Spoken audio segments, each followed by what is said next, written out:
vexe pas. C'est juste que la perspective de recommencer, d'avoir les mêmes discussions, d'inclure les mêmes raisons. Je ne peux pas revenir au point de départ, Paul. Je ne peux pas céder à la faiblesse, rendre l'habitude de toi comme je l'ai fait jadis. Ils gardèrent tous deux le silence. D'ailleurs, tu ne voudrais pas de moi maintenant. Je te veux toujours dans ma vie. Pas la peine de me regarder comme ça. Je reviendrai et je suis sûre que Mary me jettera dehors quand elle aura assez. Nous n'avons jamais été très proches. Mes onzièmes étaient amusantes. Pas ton genre. Et tu reviendras, toi je reviendrai, de Paris. Quant à savoir ce que tu vas faire là-bas, je me le demande. J'ai juste eu la vision d'un autre genre de vie, où je pourrais innover. Ridicule, je suppose. Mais comme tu l'as dit toi-même, rien ne me retient ici. Non, j'ai dit ça pour moi. Il se sourire à nouveau. Promets-moi que tu reviendras. Oh, je finirai bien par rentrer. Toi aussi. Tu es sûr que tu ne veux pas faire un tour dehors, maintenant? Là, cette pièce est presque aussi déprimante que mon appartement. C'est vrai, hein? Non, je te le répète, la voiture vient me chercher à 10h30. Tu l'as même commandé, sans m'en parler. YA laissé un message sur ton répondeur. Tu n'as 260 quand je te verrai. Ne reste pas planté là. Tu n'as jamais su partir. Il rentra pensivement, impressionné par la simultanéité de leurs réflexions. Cela signifiait sûrement lien, une décision, une peur qu'ils n'étaient pas prêts à s'avouer l'un à l'autre. Ils s'étaient donné l'assurance qu'ils reviendraient, mais rien ne le garantissait. Si un destin ou la nature se montrait bienveillant, ils seraient à nouveau réunis. La nuit porte conseil, avait dit l'homme, mais aucun conseil ne fut proposé. Sarah, il le savait, ne serait pas très incommodante, et il ne tarderait pas à y avoir des frictions dans la maison de Chichester. Mais peut-être que cette friction même lui redonnerait confiance en elle, lui prouverait que son tempérament était intact. Quant à lui, il n'avait pas cette ressource-là. Sa vision de sa vie à Paris s'était réduite jusqu'à en devenir presque invisible.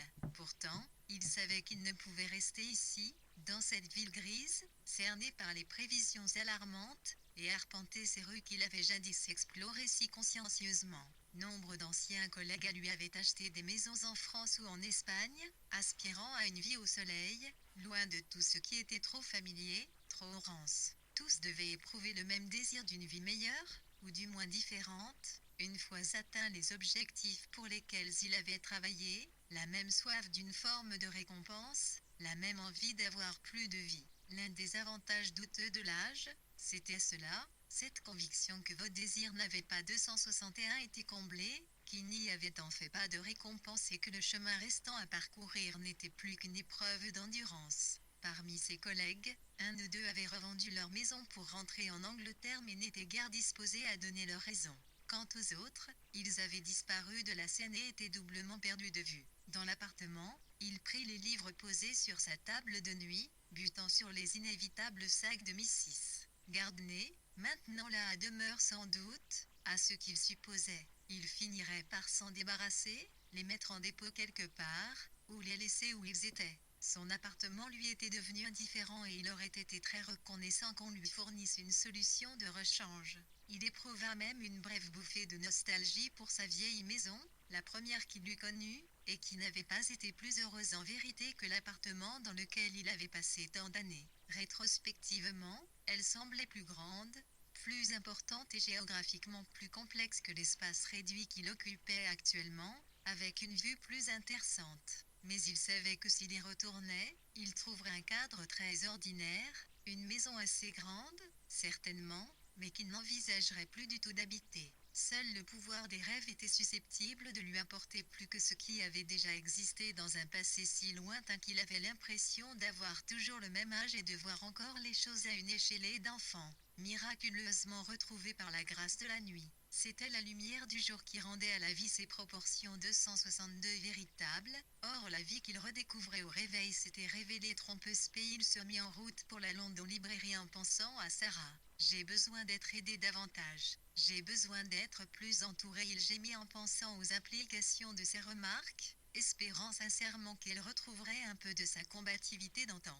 Il ne pensait pas pouvoir être une solution pour elle, savait en fait qu'elle le mettrait à nouveau sur la liste de ses déceptions et qu'il la rangerait aussi dans cette même catégorie. Mais ce qu'il avait dit était vrai, il voulait toujours qu'elle soit présente dans sa vie. Ils resteraient des adversaires, ce qui n'était peut-être pas plus mal, car c'était le mode qui leur permettrait de continuer à fonctionner, celui qu'ils avaient eu au départ.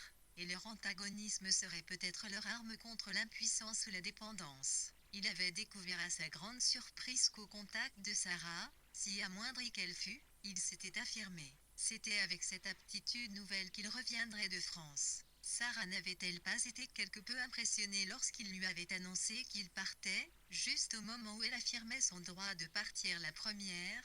Il regarda sa montre, autre habitude qui l'avait toujours agacé.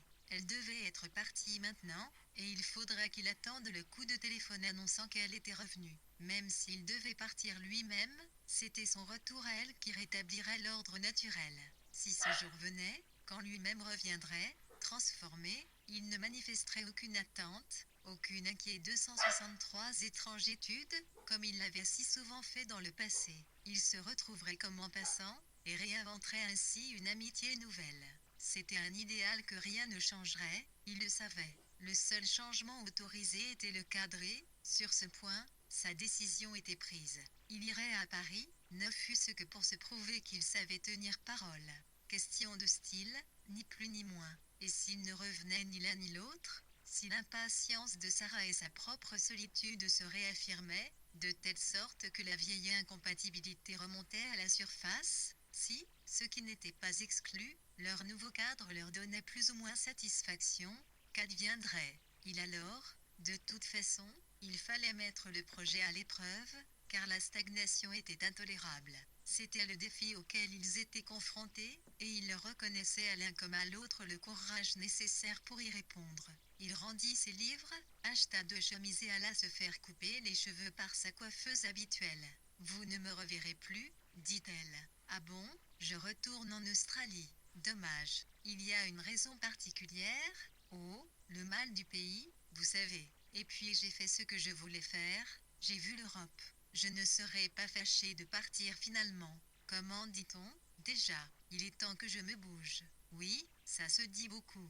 Je vais peut-être en faire autant, mais cela n'intéressait pas la jeune fille, qui n'était 264 étrangers déjà plus là. Même à son jeune âge, elle ressent mélancolie du départ. Il lui donna un pourboire généreux que des 1, habitude et en retour, elle l'embrasse 5. Vous avez été super, dit-elle, revenez nous voir un jour. Et bonne chance, ils étaient l'un et l'autre émus, plus par la force y semblait les pousser que par leur propre décision. C'est alors qu'il comprit qu'il devait agir vite, tout en s'énuant à souhaiter avoir une raison de rester. Finalement, ce fut son appartement qui fit pencher la balade pouvait toujours revenir, se dit-il pour se rassurer, mieux valait retrouver ce même cadre à son retour, ne jamais l'avoir quitté. Il fit une promenade d'adieu dans le voisinage, notant soigneusement ce qu'il allait laisser derrière lui. Peu de choses, les mêmes actions, faites à la même heure le même jour. Sa mémoire était devenue poreuse, peu de choses surnageant du passé étaient susceptibles de le nourrir,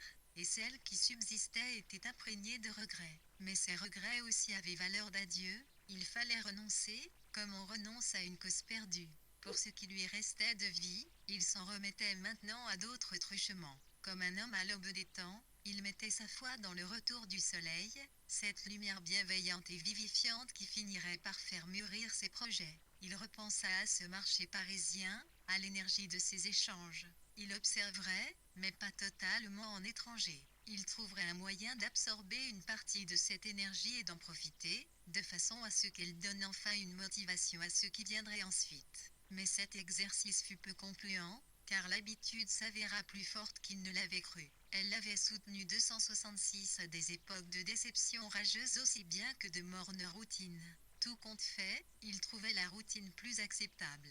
Tout ceci, décida-t-il, était terminé. Chez le coiffeur, il avait eu la surprise de constater que ses cheveux, gris jusqu'à présent, étaient devenus blancs. Il semblait avoir vieilli de manière exponentielle ces derniers jours, comme si la prise d'une décision aussi extravagante que de se déraciner avait en fait marqué la fin d'une existence, non seulement la sienne telle qu'elle était maintenant, mais telle qu'elle lui avait si longtemps permis de tenir. Le fait incontournable était le peu de temps qui lui restait. Sarah avait eu la même réaction, mais sa nature à elle lui avait permis d'ignorer cela, de se ménager une sorte de sursis, fût-il nourri de différends, auprès d'une parente putative. Quant à lui, il n'avait pas de relation, ce qui avait toujours été le problème. Son agenda, autrefois rempli, était vide à présent. Il avait assisté au mariage des autres, avait entendu parler des enfants des autres, était allé à plusieurs enterrements et semblait maintenant être le seul survivant. Même l'idée de revenir dans cet endroit qu'il n'avait pas encore quitté lui paraissait improbable. Quel était l'autre choix au demeurant? Il déclinerait, mais pas trop rapidement. Grâce à son excellente santé, il tiendrait le coup, mais ne prendrait guère de plaisir à survivre. Et le mode par défaut était d'aller dans une maison de retraite, ce qui était totalement exclu. Assurément, un hôtel était préférable. Et si la pension Franklin se révélait décevante, il y avait d'autres hôtels, plus au sud, qui pourraient donner corps à ses rêves premiers. Mais en fait, c'était souvenir de ce marché, de ces transactions, où la vie mêlait une certitude commode et agréable, qu'Ilianès, Ray, lui donnait l'envie de s'intégrer pour l'apprendre. Bras le corps avec la vigueur même qui avait mis en branle son imagination et donné naissance à son idée était le contraire de toutes ses peurs, l'assurance que l'AIE était toujours un bien à chérir, et qu'il le possédait de manière inaliénable. Il acheta 2 livres de poche, qu'il ne lirait sans doute pas. Ils étaient surtout un gage, un souvenir de « vie dans ce pays si familier », qu'à sa grande surprise il semblait sur le point de quitter. À nouveau, il se rappela qu'il pouvait toujours revenir, et même envisager une vie avec Sarah, si leurs points de vue se rejoignaient, ce qui, d'après lui, pourrait bien être le cas. Mais même alors, il serait sensible à l'appel du soleil, qui ne se démentirait pas. Que le soleil fût une métaphore, il n'en doutait pas, mais cela ne faisait que renforcer la puissance de l'astre. Et Sarah avait raison, comme toujours, en être réduit aux mêmes discussions, aux mêmes frictions ne ferait qu'engendrer l'ennui, les souvenirs importuns, et la certitude redoutée qu'ils perdaient leur temps. Assurément, une décision prise sur un coup de tête, comme la sienne, était préférable. Pourtant, les rues familières contenaient une promesse de sécurité, si illusoire qu'elle fût, il pouvait vivre ici sans presque y penser, libre de satisfaire tous ses penchants. Il était solvable, avait un toit et n'était pas obligé d'inventer sa vie comme il le serait dans un autre cadre. Toutes ces 268 idées d'innover, comme il l'avait dit en tentant d'expliquer à Sarah son impulsion très inhabituelle, lui paraissaient soudain relever de la fantaisie pure. Si l'imagination était hautement désirable, la raison l'était encore plus, et la raison réaffirmait ses droits tandis que prenaient forme des dangers potentiels, multipliés par la distance. De retour dans l'appartement, il entreprit une fois de plus de faire son sac, puis s'assit, perplexe, comme si toute l'aventure, encore à entreprendre, était une sorte de folie. Devant lui s'étendait la perspective de journées vides, et le vide était un fardeau, aujourd'hui comme hier. Pourtant, il lui restait à se décider, sans élément extérieur, il était condamné à rester dans cet état irrésolu, apparemment sans espoir de solution. Lorsque le téléphone sonna, il bondit pour répondre, pensant que Sarah devait être en proie à la même paralysie. Mais ce fut une autre voix qui le fit sortir de ses pensées. « Bonjour, bonjour, je suis revenu. Je viens d'atterrir. Je me demandais si je ne pourrais pas. » Posément, il raccrocha. Tout aussi posément, il prit son sac, ferma l'air, un virgule et se mit en route pour la noce, commencer son voyage vers une autre vie. Innover.